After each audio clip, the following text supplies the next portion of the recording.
the RSA has a new strapline, and that strapline is 21st Century Enlightenment. The original Enlightenment in the 18th century was not, of course, a single cohesive movement. It didn't have a simple start and finish. So when we think about the core ideals of the Enlightenment, it's not simply a kind of historical process. It's in a way, when we think about how those ideals have shaped modern values, norms, and lifestyles, it's a kind of process of cultural psychotherapy. We're delving into what has shaped the collective consciousness of modern people. And that enables us to explore critically whether those values and what they have come to mean to us still work for us, and whether they meet the challenges that we now face. So whilst I don't underestimate the ability of human beings to invent and to adapt, in the end, on balance, I do favour the view that we need to live differently in the 21st century. And as the architects of the Enlightenment understood, to live differently involves thinking differently. It involves seeing the world and ourselves from a new perspective. In critically examining what Enlightenment values have come to mean to us, what we can now bring to bear is powerful new insights into human nature. Insights that have emerged from a variety of scientific disciplines and social sciences over the last 20 or 30 years. Because Copernicus, Galileo, and Newton helped to lay the ground for the Enlightenment by revealing that the laws of nature not only failed to conform to religious doctrine, but also they failed to conform to intuition. So the Pope might have said the sun went round the earth. It might have felt like the sun went round the earth, but science showed otherwise. And I think that insights into human nature have a similar double impact, also unsettling our intuitive sense of ourself in the world. Most of our behaviour, including social interaction, is the result of us responding automatically to the world around us, rather than the outcome of conscious decision-making. And in this sense, it's more realistic to see ourselves as integrally connected to the social and natural world, rather than as a separate, wholly autonomous entity. The research is clear. If you want to be a happier person, don't read a self-help book. Just have happier friends. And there are other lessons that we can learn from the more subtle and holistic model of human nature now emerging. We're not very good at making long-term decisions. We're much better understanding relative than absolute values. And as we found out in the credit crunch, we are enthralled to what Keynes called animal spirits. Perhaps even more startlingly, we are very, very bad at predicting what's going to make us happy. And we're even bad at describing what made us happy in the past. So I would argue that the moral and political critique of individualism now has an evidence base. And it's with this in mind that I argue that 21st century Enlightenment should champion a more self-aware, socially embedded model of autonomy that recognizes our frailties and limitations. Now, this does not mean repudiating the rights of the individual, and nor does it underestimate our unique ability to shape our own destinies. Indeed, it's actually by understanding that conscious thought is only a part of what drives our behavior that we become better able to exercise self-control. All of this can enable us to distinguish our needs from our appetites and our amazing human potential from the hubris of individualism.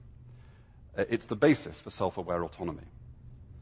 The developmental psychologist Robert Kegan argues that successfully functioning in a society with diverse values, traditions, and lifestyles requires us, in his words, to have a relationship to our own reactions rather than be captive of them.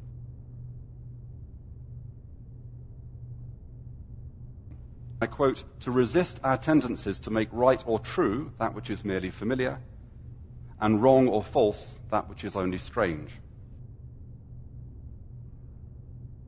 Now, the good news, and it is really good news, is that there's every reason to believe that we can expand empathy's reach. Despite major departures from the trend, most terribly in the 20th century, the history of the human race has been one of diminishing person-to-person violence. Since the advent of modern civil rights, we've seen a revolution in social attitudes based on race, gender, sexuality. Furthermore, real-time global media have brought the suffering of distant people into our living rooms, and immigration, emigration, and foreign travel all provide us with opportunities to put ourselves in other people's shoes. There are reasons to ask whether the process of widening human empathy has stalled, and at just the time when we need it to accelerate. After 4 decades of post-war progress, levels of inequality have risen in the rich world. Tensions between different ethnic groups persist and have taken on new dimensions. Anti-immigrant sentiment has grown, arguably reflecting a failure by policymakers to balance the imperatives of globalization and the ideal of universalism with the empathic capacity of the communities most affected by change. From gangs to the impact of violent video games, there are worries about young people. Globalization and public deficits may mean that future generations in the West face tougher challenges than their parents. So the stock of global empathy upon which democratic leaders can draw has to grow if we're to reach agreements which put the long-term needs of the whole planet and all its people ahead of short-term national concerns. But the chain linking interpersonal, communal, and global-scale empathy is complex. Intellectuals, politicians, and interest groups, and think tanks spend an enormous amount of time debating what should be the content of universalism, which rights, which entitlements, which capabilities. But shouldn't we perhaps just spend a little more time exploring the foundations of universalist sentiment? What is it that enhances and what is it that diminishes our empathic capacity? Policy implications range from a continued emphasis on the early years of child rearing to developing schools as intelligent communities, to exploring the way popular culture inclines us to think of other people. For example, a culture which prized empathy would be one which distinguished the healthy activity of public disagreement from the unhealthy habit of public disparagement. It's become a cliche that education is the most valuable resource in a global knowledge economy. I would argue that fostering empathic capacity is just as important to achieving a world of citizens at peace with each other and with themselves. But even were we to have more self-aware and more empathic citizens, they would still face dilemmas and differences of opinion. I want to encourage us to recognize that the question, what is progress, raises substantive and ethical questions which we should be more willing to acknowledge, to honor, and to debate. How are we to make those decisions?